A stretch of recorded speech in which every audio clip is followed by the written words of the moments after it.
I talked about my frustration with how so many school districts are forcing us teachers to give 50% to students for doing nothing. I'm not talking about students who are attempting their work. As far as I'm concerned, if you're attempting your work, you shouldn't fail. A lot of people agree that the 50% rule should exist. And I agree that there are some good reasons for it. But, there are thoughts that we have, there are theories, there are philosophies, and then there is reality and what we are experiencing here in school. I feel like there are so many of us taking this the wrong way. For example, why do you want to see students fail? As if by wanting to give students zeros, we want them to fail. We want to set our students up for success. And how are we doing that?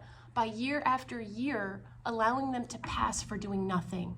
When the 50% grading policy first started, I was a middle school teacher. And I didn't really have an opinion. I just wanted to experience it. I knew that there were a lot of negative effects of students having missed so much school time, so it was okay.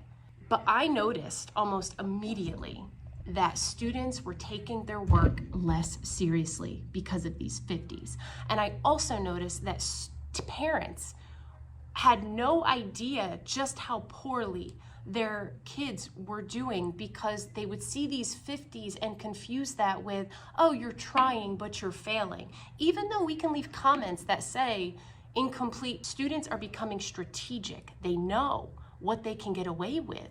But the new bare minimum, it's practically nothing. This is the new mindset of students, that they don't have to, that they can choose when to do it, how much to do, and at this new bare minimum that we are putting in effect, it's like, I know some of us like this 50% grading policy because of things like special education, mental health issues, some students who have issues at home.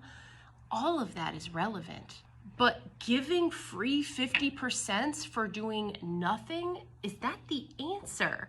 We are trained to handle situations like that. We all have problems, and we will continue to have problems for the rest of our lives. But for the rest of our lives, are we going to get free days off? Are we going to get paid for doing absolutely nothing? This isn't about one student or one group of students. This is happening everywhere, and I just want you to consider for a moment what this is going to mean for society. Many professors are losing their marbles right now over what students are bringing with them to college. My frustration, this is where it's coming from. It's not coming from a place of I want to fail my students. I'm not empathetic to their individual situations. It just seems like every year it is more of an uphill battle. And don't even get me started on state testing. How does that work? Free 50s, but we need you to pass the state tests that have not gotten any easier.